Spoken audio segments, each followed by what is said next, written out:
오늘 셋째 주 더센트 처치 일부 예배에 오신 여러분들을 주님의 이름으로 환영합니다. 제가 기도하고 시작하도록 하겠습니다.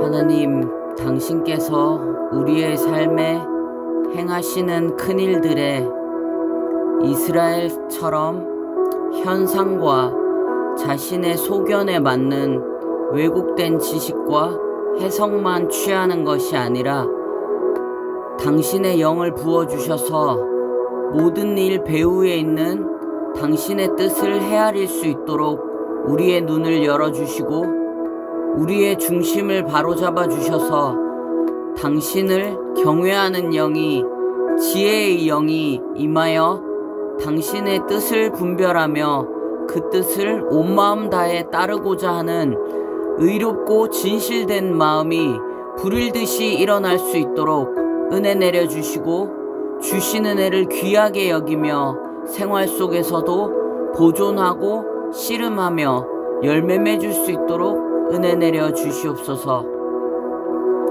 내가, 교회가, 시대가 지금 어디에 있는지, 어떻게 해서 어디쯤 왔으며 어디로 가고 있는지 말씀하여 주시옵소서. 예수님 이름으로 기도드립니다. 아멘. 지난주는 사사기에서 제기된 문제들을 사무엘상에서 답하는 것 중에 신앙 전술을 중심으로 살펴보았는데 오늘은 하나님께서 나머지 문제들에 대해 답하시면서 사사시대를 닫으시는 것과 미스바 성회 왕정 요구와 그 전환까지 살펴보도록 하겠습니다. 사모님은 사사기 21장을 태국 선교를 가셔서 못 보셨을 텐데, 사사기는 레위인의 첩인 이름 모를 한 여인의 비극적이고 억울한 죽음으로 시작된 이스라엘과 베냐민 지파의 내전이 600명 여인들을 집단 납치, 강간, 강제혼을 시킴으로써 끝이 납니다. 그리고는 바로 룻기가 나오기 때문에 단순히 다윗 계보의 추적 또는 소개 이상으로 룻기를 통해 뭔가 말씀하시는 것이 아닌가? 보아스를 통해 뭔가 대답하시는 것이 아닌가? 왜냐하면 룻은 약자인 이방 여인이고 시집온 집안은 몰락해서 보아스는 위험을 감수하며 할 필요가 없었는데 율법을 준수했죠. 이것이 과연 뭘 의미하는가를 보시면 좋을 것 같고요. 두 번째 문제의 대답부터는 미스바 성회의 배경이 되기도 하기 때문에 정말 잘 보셔야 합니다. 사사기 17장에 첫 레위인이 나옵니다.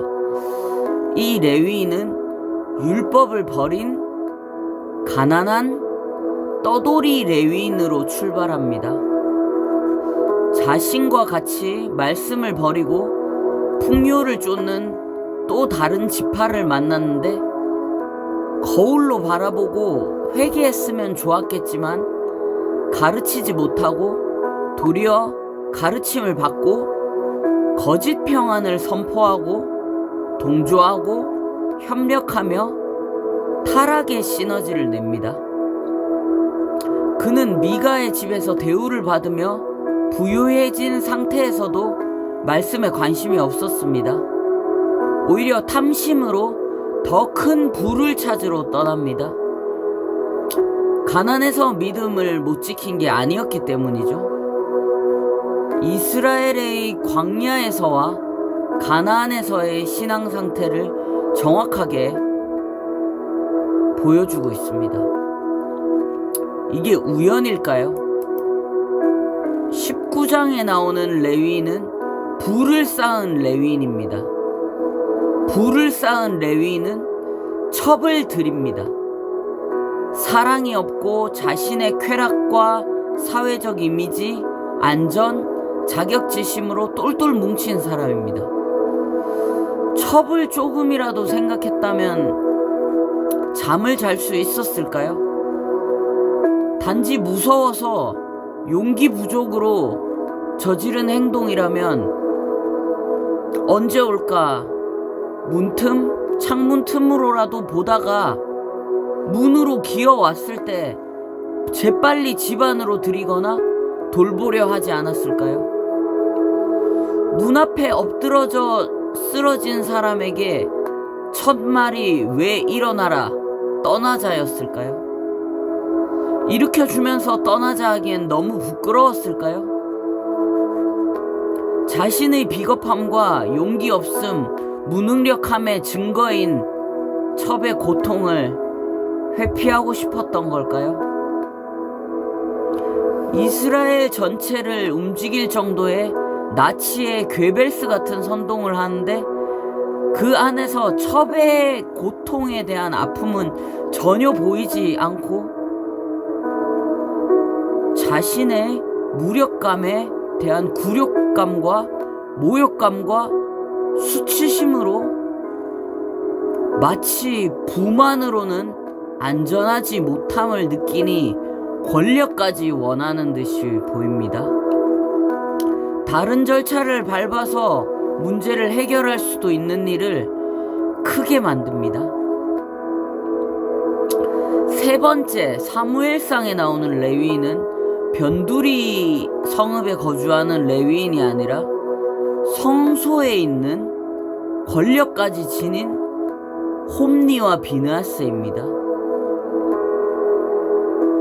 고기를 어떻게 맛있게 먹고 백성들을 어떻게 위협해서 착취할까를 궁리하며 그리고 성막에서 봉사하는 여인들과 관계를 가집니다. 이건 뭐죠? 이건 여호와의 성소가 아니라 이방 신전이 돼버렸습니다.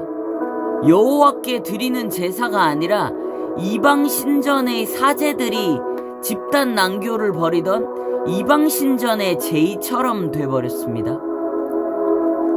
엘리가 이걸 듣고 그냥 넘어간 겁니다. 직권으로 바로 잡았어야죠. 멈추게 했어야죠. 말론만 합니다. 말론만. 엘리 심판을 말씀하실 때 하나님께서 내가 라는 라는 말이 30번 가까이 나옵니다. 하나님께서 배신감을 느끼시며 울분을 토해내십니다. 다윗을 책망할 때와 아주 유사합니다. 이렇게 말씀과 자리를 이탈한 레위인들에 대한 하나님의 대답은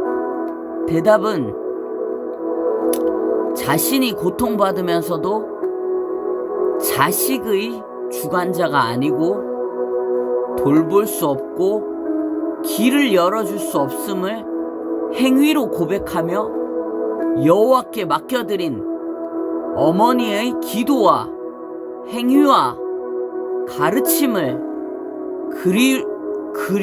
그리울 때마다 되새기며 이탈하지 않고 보내신 자리를 지키는 충성스러운 사사기 19장과 같은 에브라임 출신 레위인인 사무엘을 세움으로 대답하십니다. 세 번째는 미가 어머니 단지파 드라빔 신상 레위인 부적신앙이 하나님의 말씀도 없이 성소에 있는 언약궤를 전쟁터에까지 가지고 제사장이 출전하는 것으로까지 발전합니다. 이것에 대한 대답은 법궤, 언약궤의 떠남입니다. 언약궤, 바로 전권인 여호수아에서는 굉장히 중요한 역할을 하죠. 요단강을 건널 때, 여리고성을 무너뜨릴 때. 그런데 사사기에서는 갑자기 사라집니다. 그런데 사무엘상에서는 아예 이방 민족에게 뺏기는 식으로 이스라엘을 떠나버리죠. 이방 우상들을 심판하고 벳세메스로 7개월 만에 돌아오는데 보내진 시기, 방식, 장소를 보면 매우 의미심장합니다. 왜냐하면 벳세메스는 여호수아가 가나안 땅을 분배할 때 아론 자손에게 할당된 대제사장 성읍이었습니다. 여호와를 모르는 이방인들이 온갖 정성을 들인 제사에 막 젖을 뗀 송아지들에게 언약궤를 메어 보냈는데 20kg, 30kg를 하루 동안 울지도 않고 좌우로 치우치지도 않고 벳세메스에 도착합니다. 원래 언약궤를 누가 매게 되어 있었죠? 그런데 또 법궤를 들여다보다가 또 사람들이 죽습니다. 원래 법궤를 아무 때나 들여다보게 돼 있었나요? 이걸 보니까 레위인들에게도 뭔가 말씀하시는 게 틀림없이 있는 것 같죠? 이스라엘로 돌아오고 난 후에도 성소로는 언약궤가 돌아오지 않습니다. 다윗 때 돌아오죠.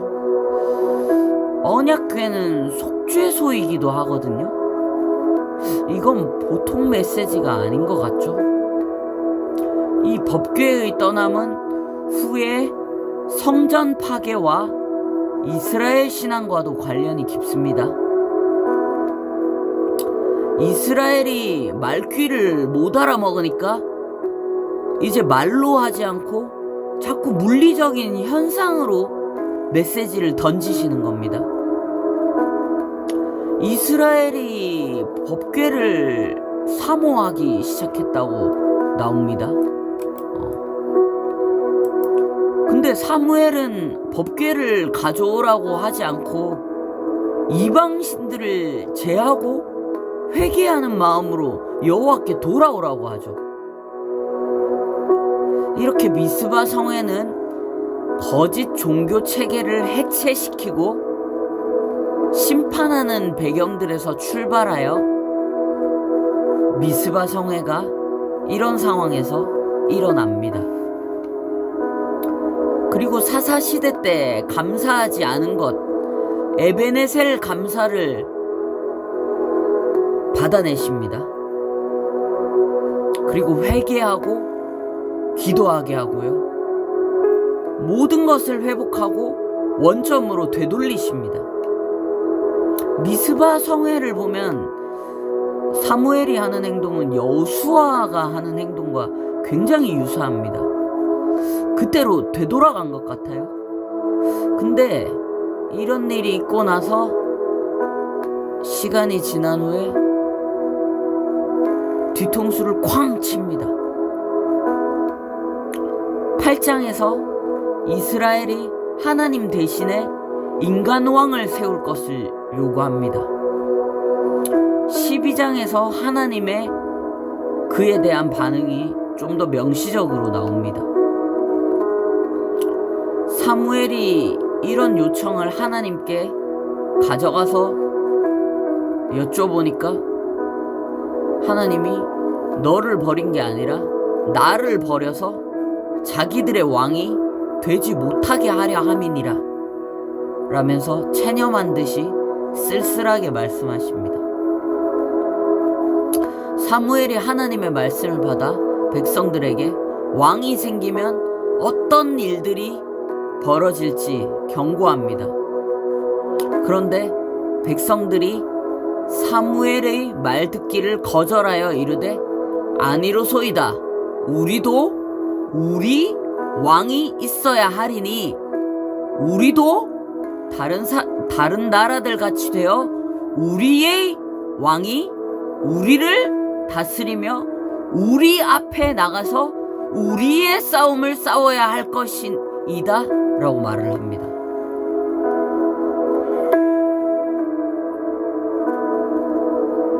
(12장에서는) 너희가 암몬 자손의 왕 나하스가 너희를 치러 옴을 보고 너희의 하나님 여호와께서는 너희의 왕이 되심에도 불구하고 너희가 내게 이르기를 아니라 우리를 다스릴 왕이 있어야 하겠다 하였도다 라고 말을 합니다. 이스라엘은 지금 하나님과 말씀, 사명은 안중에도 없고 전쟁, 특히 자신들의 전쟁, 그리고 힘의 논리에 대해서 계속 말합니다. 사사기 마지막에 시대 풍조를 그대로 가지고 와서 말을 하죠. 결국은 좀 내 마음대로 해볼게요 라는 건데, 이것은 인간 왕이 없어서 안 되는 게 분명하다는 자신들의 진단과 확신과 그리고 하나님을 탓하는 것도 포함되어 있습니다. 아니, 이건 엄밀히 말하면 쿠데타예요. 전쟁 이기고 나라 잘 되는 게 목적이라면 왜 사사들을 보내주세요? 모세와 같은, 여호수아와 같은, 사무엘과 같은 지도자를 보내주세요 라고 구하지 않았을까요? 모세, 여호수아가 사사들이 왕노릇해서 체제가 잘 정비되어서 승리하고 평안했나요? 사무엘은 대답합니다. 오늘은 밀 베는 때가 아니냐. 비가 내리지 않는 건기라는 말입니다. 내가 여호와께 아뢰리니 여호와께서 우레와 비를 보내사 너희가 왕을 구한 일 곧 여호와의 목전에서 범한 죄악이 큼을 너희에게 밝혀 알게 하시리라. 이스라엘이 인도된 길은 왕정으로 가는 걸음, 그러니까 일반 세상 나라, 국가를 만들기 위해 걷는 걸음들이 아니었습니다. 그렇다면 아브라함 때부터 출애굽과 광야 생활, 가나안 정복까지 왜 그 긴 세월과 과정들을 보내야 했던 거죠? 능력이 없으셔서 그렇게 오래 걸린 건가요? 외교, 정치, 군사, 경제, 지리 이런 건 모세가 가장 잘 알고 왕으로 적합할 텐데 왜 왕으로 세우지 않았죠? 심지어 모세는 원하기까지 했었는데요. 모세의 때와 여호수아의 때, 그리고 사사기, 사무엘상에 하나님이 이스라엘을 교육하는 방식이 계속 바뀌는 것을 눈여겨보셔야 합니다. 결국 지금 말이 안 통하니까 겪어봐야 아는 거니까 그냥 해봐 라고 체념하시면서 허락하신 겁니다. 이런 것들이 발람의 그때와 굉장히 유사하죠. 사사기에 왕이 없으므로 소견대로 행하였다는 말씀은 맥락과 흐름을 보면 그들의 마음속에 진정한 왕인 하나님이 없었다는 말씀이지, 사사기 기자가 인간왕을 필요로 생각하고 기다리고 있었다는 게 아닙니다. 분명히 왕을 구하는 일이 큰 죄라고 말하고 있는데 왜 큰 죄라고 하죠? 필요성이 충분한 것 같은데. 우리의 사회 통념과 느낌에 기반해서 생각해서 납득하기 힘든 것이지, 하나님께서 디자인한 원래의 의도와 그것을 위해 행하신 수많은 일들을 묵상할 때 모든 것들을 깨닫게 되고 이해하게 되리라고 봅니다. 자신들 위에 인간 왕을 세운다는 말 때문에 약간 혼란스러울 수 있지만, 이것은 이렇게 사는 게 안전하고 더 나아요 라고 하면서 자신의 행복을 규정하고 자신을 위해 자신의 길을 개척하기로 한 아담과 똑같은 겁니다. 하나님의 방식, 통치를 못 믿겠다는 것이고, 그게 불안하다는 것이고, 의지하기 싫다는 것이고, 거부하고 내 방식대로, 내 힘으로, 내가 옳다고 보이는 대로 한번 해보겠다는 거예요. 왕의 자리를 원하는 겁니다. 원죄가 흐르고 있는 거죠. 이걸 주도하는 사람들은 누구일까요? 하나님의 법을 배우지 않고 세상 법만 배우면서 살아온 장로들의 생각입니다. 이런 종류의 장로들을 성경은 굉장히 위험하게 보고 있습니다. 사사기 집단 납치 사건도, 언약교회 납치 사건도 다 장로들의 의논 끝에 나온 결과물들이었습니다. 그 소견에 오른 대로 의논해서 기껏해서 나온 생각이란 게 문제 해결한답시고 벌인 일이 더 큰 악으로 문제를 불러일으킨 것을 성경은 말합니다. 이스라엘의 고집으로 하나님께서 싫어하시는 왕정이 시작됐습니다. 에덴때로 돌아와 버렸습니다. 그런데 사무엘은 말합니다. 나는 너희를 위하여 기도하기를 쉬는 죄를 여호와 앞에 결단코 범하지 아니하고 선하고 의로운 길을 너희에게 가르칠 것인즉. 사무엘은 지금 시대의 흐름을 정확히 꿰뚫고 있죠. 레위인의 파수꾼 역할을 정확히 알아서 이런 시기에 자신이 이스라엘을 향한 기도를 쉬는 것과 가르치는 것을 쉬는 것이 얼마나 큰 엄청난 악이었다는 것을 분명히 알고 있는 게 보이죠. 이렇게 사사시대가 끝나고 사울이 왕으로 세워집니다. 보통 여기서부터는 다윗과 사울의 대조로서 많이들 보시는데, 그것뿐만이 아니라 사울이 왕되기 전과 후, 그러니까 초기와 중기, 후기를 매우 의도적으로 성경이 대조하고 있습니다. 그것을 잘 보시길 바랍니다. 네, 이제 찬양하겠습니다.